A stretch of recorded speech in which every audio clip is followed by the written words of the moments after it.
RWA, of course, real-world assets, is a white-hot sector in crypto. Seemingly, it's only going to continue to get hotter and more relevant. But is the current leader in the crypto space, Mantra, going to remain number one as measured by market cap? The odds actually say that it won't. There are lots of great projects doing great things in the RWA space, and we have two contenders that are really impressing us on all the fundamentals in terms of the tech, in terms of their ambitious roadmaps, but they remain only a fraction of Mantra's value by market cap. And the truth is, we feel that either one of these projects could emerge as the number one RWA leader within crypto by the end of this bull run. Let's check them out.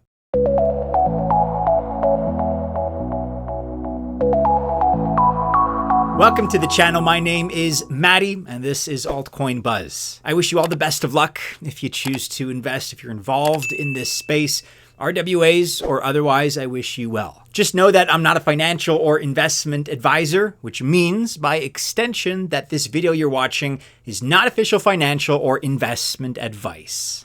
So the RWA sector is one of the hottest in the crypto industry. More and more firms are tokenizing assets on the daily. And we have to ask the question, who is ultimately going to lead this sector going forward? Well, two midcaps that we really like could well emerge as the leaders, like I said, by the end of this crypto bull cycle. And those two are Clearpool and Polymesh, because both are doing things, candidly, that are new and that are interesting and very impressive. Thus, both can easily become billion-dollar projects and well beyond that. Let's begin with Clearpool, which is a leader in an area of DeFi and RWA that we don't often talk about. And we never talk about it because actually it's still untested for the most part. Yet, if you want bigger than average returns, you need to zig when others zag. You need to harness that contrarian energy, right? And Clearpool's specialty is under-collateralized borrowing. So let's break that down. In other words, it's lending on-chain, but without the full collateral backing the loan.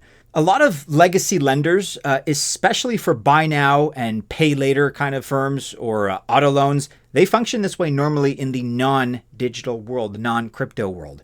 But in this space that we occupy, cryptocurrency, it's actually pretty rare in terms of being on-chain. It just makes scamming too easy unless the lending is done at scale with companies that take a hit to their reputation if they default. So they have originated over $640 million in loans so far. All their borrowers are corporate borrowers. They go through an underwriting process like they would with a legacy lender. That includes, by the way, AML and KYC, that's anti-money laundering and know your customer, all that stuff. Then the borrowers get rated, so you can decide how much risk you want to take for the APR you're going to earn when joining the lending pool. So, for example, Gravity Team has a B- rating and has borrowed $500,000 with no defaults. For those that are curious, Gravity Team creates quantitative trading software for crypto.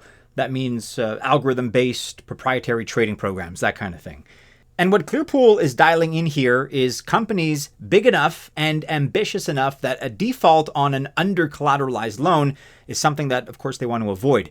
Even better, though, most of the clients are fellow crypto companies who want the crypto economy to grow.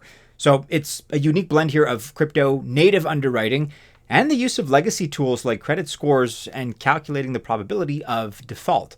And you do not need me to tell you how hot the RWA sector is or what its prospects for growth look like. It's one of the reasons that you're here. I'm sure you're familiar with BlackRock's ambitions. We talk about that and have been talking about that. Really, I was going to say for months, but to be honest, it's been a year plus that we've been identifying this narrative, this sector, and its potential for the future. It's just massive. But one of the areas that is going to be key to RWA sector growth, getting into the trillions, really is under collateralized borrowing. I have to emphasize that. If everything in RWA has to go the way crypto borrowing has gone traditionally so far, with only over-collateralized lending, such as borrowing 75% of the assets that you deposit, yes, the growth will still happen, but it's going to be more limited. Firms can already do that in legacy markets with the appropriate middlemen who know them. Okay, that's a known quantity. And by the way, we didn't even get into the new Ocean Layer 2 for RWA that Clearpool is building, but this is something else to watch out for. Clearpool, ticker CPOOL, CPOOL, is built on optimism and allows compliant users a way to legally earn yield on chain. Let us know in the comments below if you want to hear more about this. I do expect that we'll be doing more of a dedicated video in greater detail on how this project works, kind of the technicals of it very soon. So be on the lookout for that.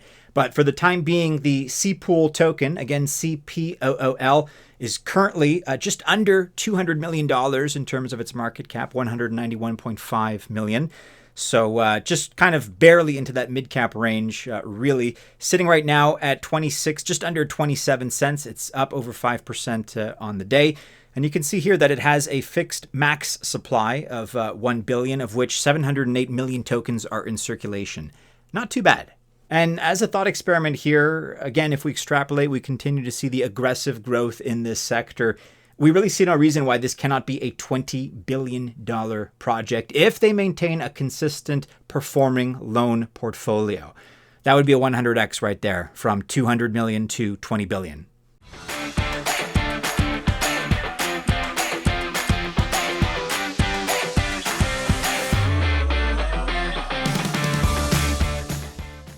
All right, and at number 2 here, the next project we're considering is actually our other favorite midcap.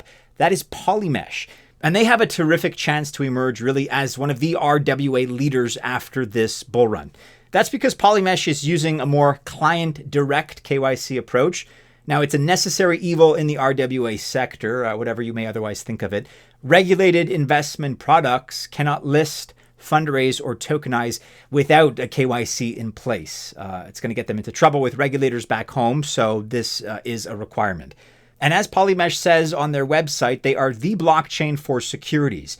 And registered securities can only tokenize legally with the KYC and KYB. The second one there is Know Your Business requirements. Polymesh is really an app chain. And we quite often actually talk about how much we like app chains. These tend to make specific trade-offs in the blockchain trilemma to cater more closely to their ideal customers. And for registered securities, the scalability and security features are the clear top requirements and priorities there. Decentralization is less important. In fact, it is by far the least important of the 3 variables there in the blockchain trilemma. Now, Polymesh takes compliance very seriously and also has a due diligence process for all customers.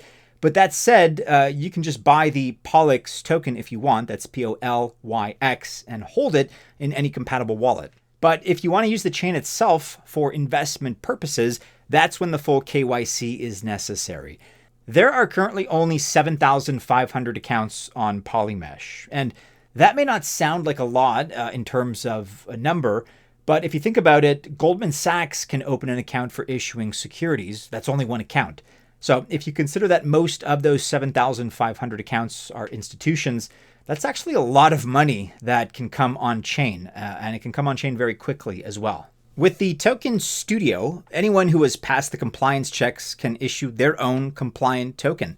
This is actually a big differentiating feature for Polymesh because really it means that whether your business is based in the US, the UK, the EU, maybe Singapore, for example, whatever, you can list a token that will be compliant with your regulators. And so this wide flexibility, while also staying compliant, really is unmatched in the industry. It also helps explain how over 475 million POLYX are staked and bonded already, really in such a relatively short period of time. People see the value in what Polymesh is doing, and of course, by extension, they want to be a part of it, naturally. POLYX, P-O-L-Y-X, is up nicely on the day, up above 9% as I record, at above 32 cents here with a market cap of $359 million. One thing to watch out for in this case, though, is that the circulating supply and total supply are the same at 1.1 billion. The max supply, however, is written in the source code as infinite. So that's not great in terms of tokenomics. It's never something that we like to see. Not necessarily a deal breaker, but something that you ought to consider, right? It's more important for some investors versus others. Just something to note.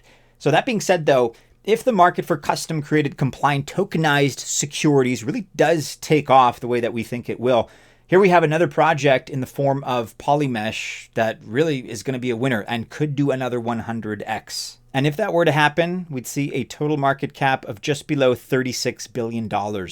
Certainly doable given how much energy and enthusiasm and momentum the RWA space is seeing. Once again, this is a winner among RWA projects.